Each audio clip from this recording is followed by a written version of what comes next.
Selon une étude universitaire, les Vénézuéliens ont perdu 11 kilos en moyenne en un an.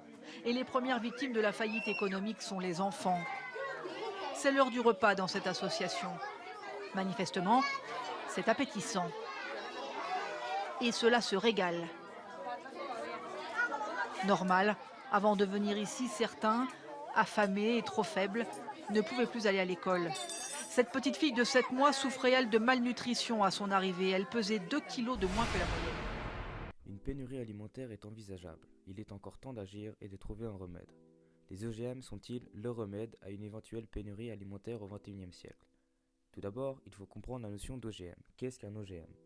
Un OGM, c'est un organisme génétiquement modifié, c'est-à-dire un être vivant, bactérie, plante, animal, homme, dont les gènes, l'ADN, ont été modifiés par l'homme en laboratoire. En d'autres termes, on cherche à donner à un organisme des propriétés qu'il n'a pas. En un sens, il s'agit d'une version non artisanale de la sélection des croisements et autres greffes qui ont déjà donné pêle-mêle chien, la clémentine, l'insuline ou encore la pastèque sans pépins. Le but est, vous l'aurez compris, de donner de nouvelles espèces. Les deux motivations principales des modifications génétiques sont la commercialisation de ces nouvelles espèces ou, à l'opposé, la recherche fondamentale. Par exemple, les poissons phosphorescents vendus comme animaux de compagnie. Heureusement, certains utilisent aussi ces techniques pour soigner les maladies génétiques. Pour l'instant, l'incurable ou tout simplement pour mieux comprendre les mécanismes de la vie. Alors, quelles sont ces techniques jusqu'à présent? Les techniques de manipulation génétique sont assez lourdes, voilà pourquoi de nombreux animaux phosphorescents ont fait leur apparition. Pour créer un OGM, il faut aller chercher un ou plusieurs gènes chez une espèce et l'insérer dans le génome d'une autre.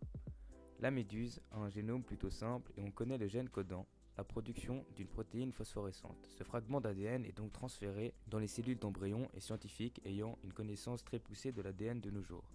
Ils sont capables d'imposer à ce fragment une place dans le génome de l'animal visé. Une fois l'animal né, ils peuvent alors vérifier facilement si le fragment d'ADN est bien placé où il faut, par exemple la peau du cochonnet brie et pas son foie. Les protéines phosphorescentes sont donc très utiles aux scientifiques pour vérifier les résultats de leur expérience. Les modifications de génome sont évidemment à double tranchant. Si le génome est modifié, comment sait-on qu'une seule propriété de l'organisme a été modifiée? Les avantages des OGM. Les OGM permettent l'apparition de nouvelles variétés possédant des caractéristiques supérieures à celles des plantes non modifiées. Ainsi, à l'aide des OGM, des plantes, des fruits, des légumes ou encore des animaux peuvent devenir plus performants. En effet, il est possible d'augmenter la qualité nutritive des aliments, le rendement des récoltes, mais aussi de faire produire à la plante une substance qu'elle ne peut produire normalement. Par exemple, chaque année, près de 200 000 enfants dans le monde deviennent aveugles dû à une carence en vitamine A. Pour y remédier, du riz OGM enrichi en vitamine A a été mis au point. Deuxièmement, selon des industries biotechnologiques, les problèmes causés par le manque de nourriture au sein de certains pays sont dus à un dysfonctionnement du système de production de la nourriture. Et, grâce aux OGM, ces firmes pensent pouvoir augmenter le rendement des producteurs grâce à des plantes plus résistantes, modifiées et donc produites en plus grande quantité. De plus, ces firmes industrielles productrices de semences génétiquement modifiées insistent sur le fait que la population ne cesse de croître ainsi que ses besoins. Or, la surface disponible à la culture reste la même, voire diminue. C'est pourquoi elles sont en faveur des OGM qui permettent de produire plus sur une même surface que des semences normales. Certains pays en voie de développement connaissent la famine, et ce, dû à des problèmes de production et de rendement. En effet, il n'y a pas assez de nourriture pour nourrir tout le monde. Avec l'aide des biotechnologies, il est possible d'augmenter le rendement avec des plantes plus résistantes qui ne peuvent être dévastées par des ravageurs. De surcroît, les OGM permettront la culture sur des sols jusqu'à alors incultivables dû à la sécheresse, l'appauvrissement des sols ou encore la contamination par le sel, l'aluminium ou le fer. D'un point de vue écologique, les OGM nécessitent un épandage de pesticides moins important car ils sont plus résistants, ce qui permet de limiter les problèmes de bioaccumulation. D'un point de vue économique, les OGM sont moins gourmands en eau ou en pesticides et sont par conséquent moins chers à produire. Les inconvénients. Premièrement, la diffusion du transgène est un problème. Les plantes cultivées de la même espèce échangent en permanence des gènes entre elles grâce au pollen transporté par le vent ou les insectes. De plus, les OGM peuvent être toxiques envers certains insectes qui ne sont pas ciblés. En effet, des insectes qui ne sont pas considérés comme ravageurs et qui sont bénéfiques pour l'écosystème et l'environnement, comme les abeilles ou encore les papillons, peuvent être affectés. Selon une étude aux États-Unis, des papillons, plus précisément des chenilles, ont été nourris de feuilles recouvertes de pollen d'un maïs GM, le maïs BT. Normalement, ce maïs a été conçu pour résister à la pyrale, une chenille qui dégrade le maïs. Cependant, ces chenilles nourries aux OGM ont connu une croissance plus lente que la normale et leur mortalité augmentait de manière exponentielle. Certes, les OGM permettent l'utilisation massive d'herbicides sur les champs OGM et permettent aux agriculteurs de semer plus tôt, d'utiliser des variétés à haut rendement et à maturation tardive, et donc de faire de plus gros bénéfices. Cependant, ces herbicides sont produits par la même firme que les semences et l'agriculteur se retrouve complètement dépendant de son fournisseur. De surcroît, les plantes sauvages peuvent développer une résistance à l'herbicide et il faut donc se tourner vers une utilisation de produits plus puissants ou vaporiser davantage les cultures. Cette diffusion d'herbicides en excès pourrait diminuer la biodiversité et même dégrader l'environnement. Les OGM ont donc une faible efficacité sur une grande durée.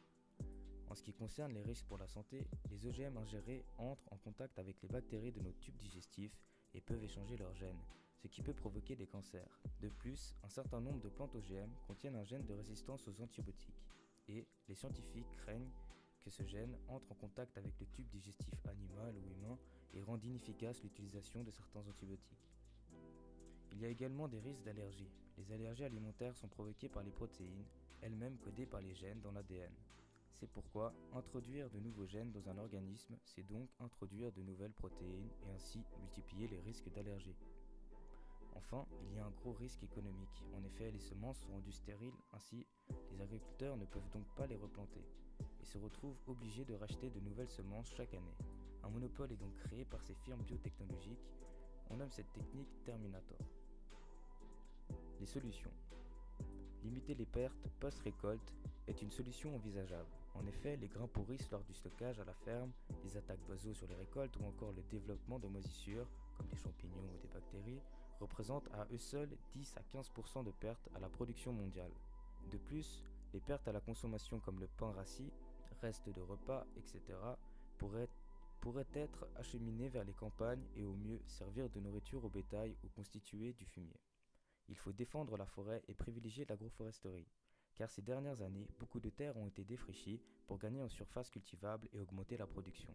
De plus, l'arbre présente un double avantage. Il enrichit les sols en produisant de la matière organique et permet de reconquérir des surfaces devenues improductives. Il faut lutter contre l'épuisement des sols.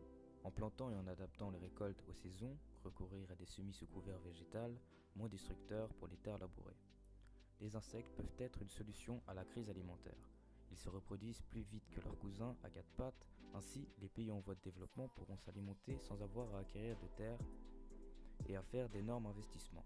De plus, la culture d'insectes est éco-responsable, car elle ne demande pas autant d'eau et de terre que l'élevage de vaches, de cochons ou de chèvres.